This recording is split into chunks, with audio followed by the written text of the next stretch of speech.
अस्यास्त्वाष्टमो गर्भो अस्यास्त्वाष्टमो गर्भो हंतायाम बहसे अबुध।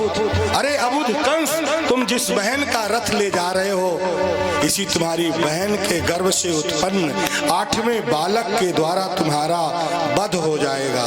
बोले कृष्णचंद्र भगवान की जय। ऐसे सुंदर मांगलिक दृश्य में अचानक आकाशवाणी हुई। आकाशवाणी की बात सुनते ही वही कंस जो अपने बहन की स्वयं विदाई कर रहा था, तलवार निकाल कर अपनी बहन देवकी को मारने के लिए उद्यत हो गया। सुखदेव जी कहते हैं महाराज परीक्षित, बगल में देवकी के पति वसुदेव जी बैठे हैं। अभी अभी देवकी का विवाह हुआ है, अभी हल्दी नहीं छूटी, अभी अपने ससुराल के घर नहीं पहुंच पाई और पति के सामने ही स्वयं उसी का भाई पत्नी का वध कर रहा है।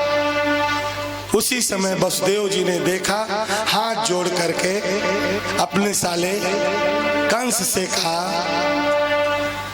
हाथ जोड़ करके स्वयं जीजा ने हाथ जोड़कर अपने साले से निवेदन किया, देखो कंस महाराज, आप बहुत बड़े वीर हो, यशस्वी हो, संसार में आपका नाम है, और विदाई के समय आप अपनी छोटी बहन जो पुत्री के समान है, तुम्हारी छोटी बहन है, उसका अपने ही हाथों आप वध कर रहे हो। देखिए महाराज कंस, मृत्यु कभी टाली नहीं जा सकती। जिसकी जहां जैसे जिससे मृत्यु होनी होगी वह होगी।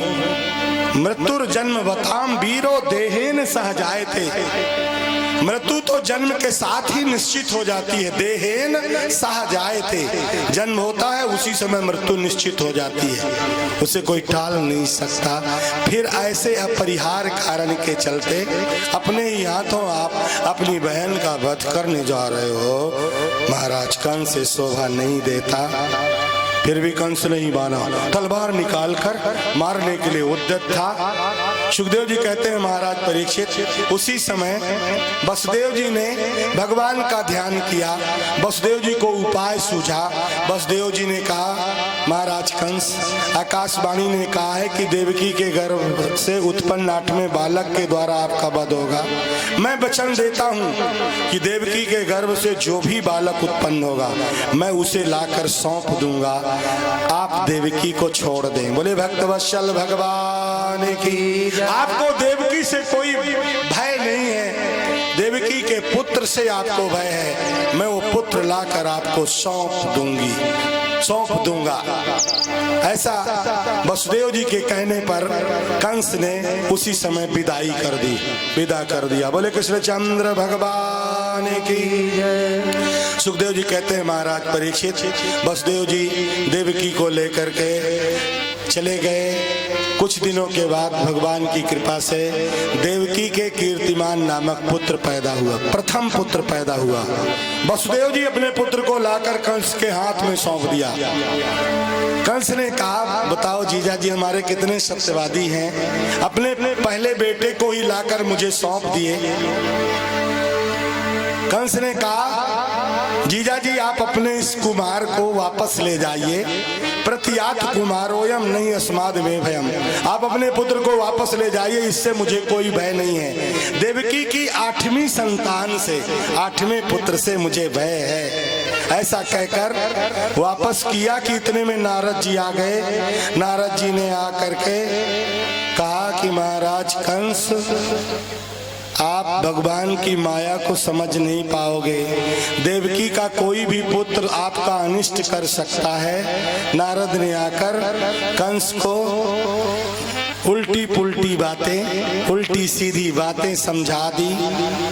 कहते हैं कंस के कहने में, नारद के कहने में आकर कंस ने जिस बहन को छोड़ दिया था उसी बहन के 6 पुत्र मार दिए। बोले कृष्णचंद्र भगवान की जय। कथा विस्तार से सुन रखिए, मैं भगवान का दर्शन कराऊं। सुखदेव जी कहते हैं महाराज परीक्षित, नारद के कहने पर सारा वृत्तांत जानकर कंस ने वसुदेव देवकी को जेल में बंद कर दिया, देवकी के 6 पुत्रों का वध कर दिया। जेल के अंदर थी देवकी। उसी समय भगवान नारायण ने शेष को आदेश किया, स्वयं शेष देवकी के 7वें गर्भ के रूप में आए। उसी समय भगवान ने योग माया को आदेश किया, देवकी के 7वें गर्भस्थ शिशु को निकालकर योग माया ने रोहिणी के गर्भ में स्थापित कर दिया। एक ही बालक को उसकी माँ के उदर से गर्भ से निकालकर दूसरी माँ के गर्भ में स्थापित कर दिया। ऐसी तकनीक अभी विज्ञान में नहीं आ पाई है।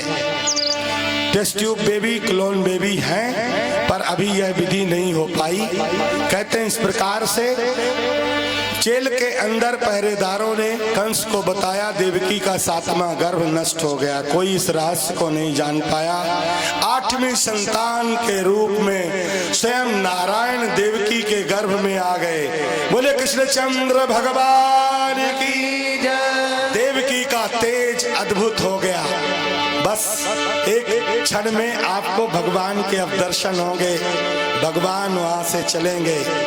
सुखदेव जी कहते हैं महाराज परीक्षित, देवकी के गर्भ में भगवान नारायण के आते ही देवकी का तेज अद्भुत अलौकिक हो गया था।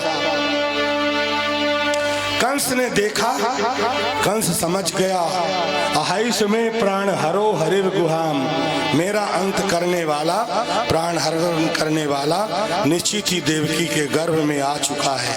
तलवार लेकर देवकी को मारने के लिए आया, लेकिन अपराध मानकर समझकर वापस चला गया। सुखदेव जी कहते हैं महाराज परीक्षित, उसी समय भगवान नारायण को देवकी के गर्भ में देखकर 33 कोटि देवता आए। भगवान नारायण की गर्भगत स्तुति की। सत्यव्रतम सत्य परम त्रिसत्यम सत्य से योनितम च सत्य सत्य से सत्यामृत सत्य नेत्रम सत्यात्मकम त्वाम शरणम प्रपन्ना। 33 कोटि देवताओं ने भगवान नारायण की गर्भगत स्तुति की। आगे वाला बड़ा अच्छा श्लोक है। एकायनो सौद फलस त्रिमूला चतुरसा पंचविदा षडात्मा। इस पर कल हम लोग चर्चा करेंगे दूसरे श्लोक पर। कहते हैं सत्य स्वरूप नारायण की देवता स्तुति करके गए कि उसी समय सुंदर समय आ गया था, सभी तैयार हो जाएं। कंस वसुदेव देवकी को ही जेल में नहीं डाल दिया था, बल्कि अपने पिता उग्रसेन को जेल में डाल दिया था।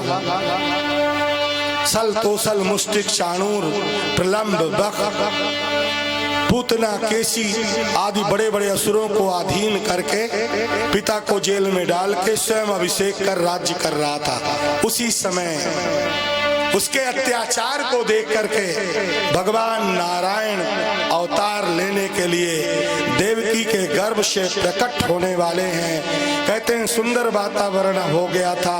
कैसा वातावरण है? अथ सर्व गुणों पेतः कालः परम शोभनः यरहेवा जन जन्मक्षो शांत ग्रह तारकम।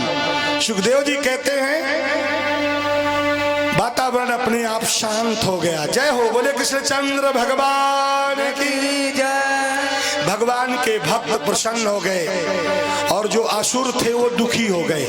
भगवान का जन्म होने वाला है, भगवान के भक्त संत सब प्रसन्न हैं, असुर दुखी हैं। हमारे अंदर की असुरता दुख पैदा करती है। सुखदेव जी कहते हैं महाराज परीक्षित, मनुष्य ही नहीं प्रसन्न हो गए, दिशाएं भी प्रसन्न हो गईं। दिशा प्रसेदुर गगनम निर्मलोड गणोदयम। नदियां भी प्रसन्न हो गईं। भादों का महीना था, बारिश हो रही थी। मंद मंद गर्जना करते हुए मेघ बारिश कर मंद। जय हो, गर्जना करते हुए मेघ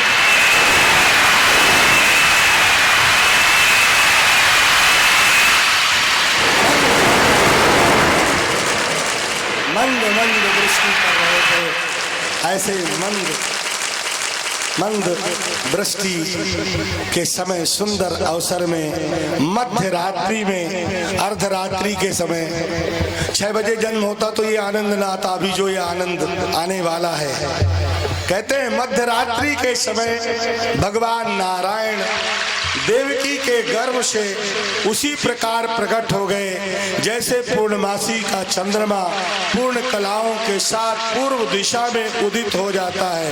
बोले कृष्णचंद्र भगवान की जय, यज्ञ भगवान की जय, हनुमंत लाल की जय, जय जय श्री राधे।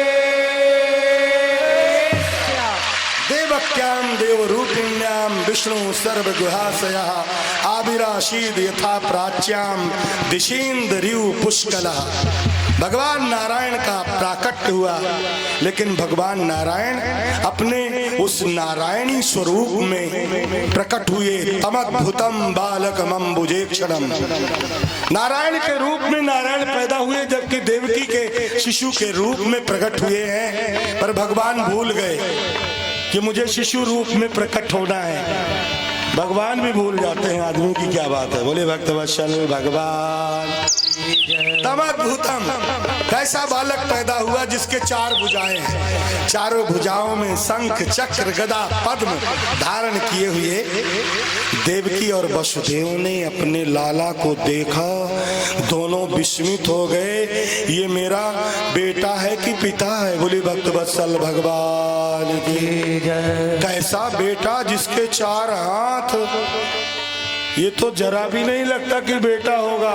मेरे ही बेटे की क्या बात है, ये तो लगता है सारे संसार का पिता है। बोले कृष्णचंद्र भगवान की। दोनों ने, वसुदेव देवकी दोनों ने हाथ जोड़कर प्रार्थना की कि प्रभु ओम नमो नारायणाय। वसुदेव वाचो विदितोषि भवान साक्षात पुरुषा प्रकृते परा।